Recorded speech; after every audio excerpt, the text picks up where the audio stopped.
So it started. We are moving the roaster finally tomorrow over to the new roasting space. So today we're going to start dismantling cooling trays coming off, the chaff collector. Ooh, there's chaff collectors coming off. And we're going to get all of that stuff moved over to the roasting space, and then we have a group of movers who are coming to pick up this 1,000-pound roaster and going to move that over for us. Yeah, so I will keep tabs on how it's going, and I will make sure to shoot some videos so that this all makes sense.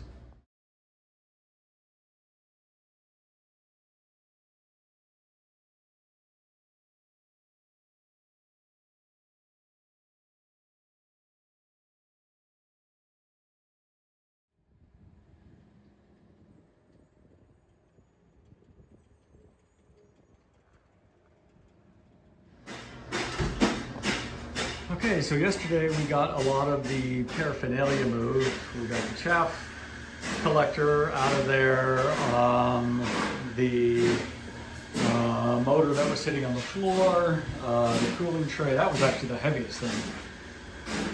That leaves us really just the roaster and then buckets and things like that. So we've got some people coming to do the roaster today, and I'll let you know how that goes.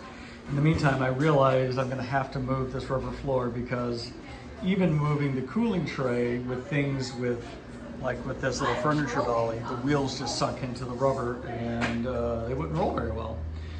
Then we're going to have to move that freezer out of the way because there's just not enough clearance to get through here.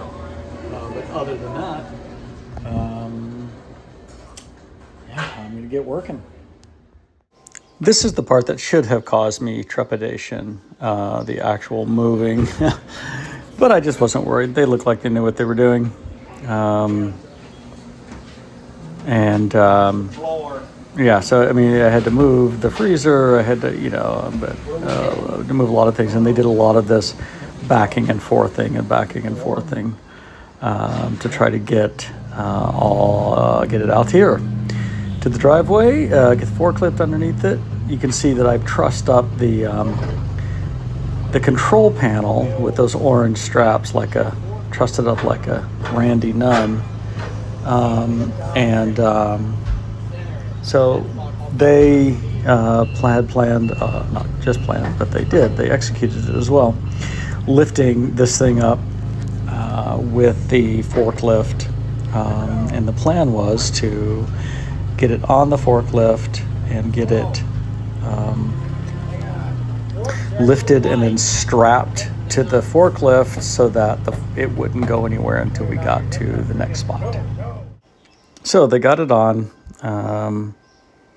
They got it relatively strapped down, and they drove it over to their flatbed, which their flatbed has they can incline the bed and then lower it so you can drive right onto it. I was slightly dubious about the forklift being able to drive up and onto that ramp.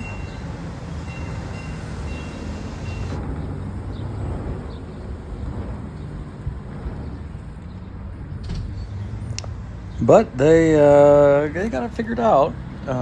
They clearly knew what the coefficient of friction was on the ramp relative to the coefficient of friction on their tires. At least I hope they did. So yeah, here they are, and I don't know if you can see the wheels are spinning as they try to drive up this thing. Like right there, it's like, whee, they spin out. Anyway, at this point, I decided not to watch anymore, and I rushed over to the roasting space to make sure the door was open and ready for these guys to arrive and then go do this whole thing in reverse.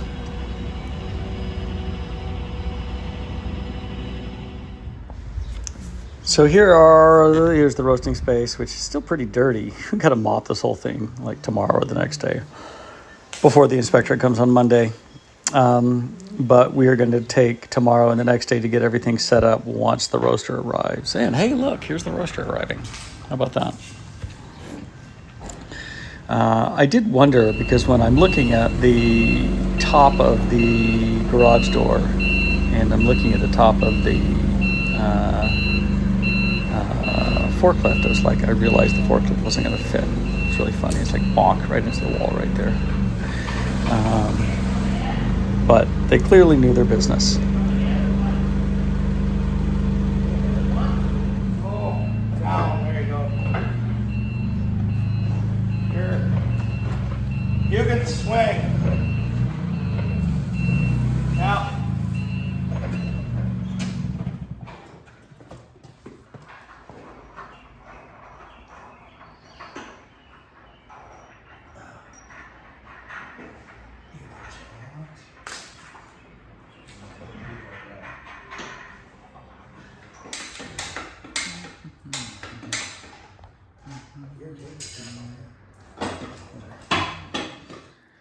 And that was that.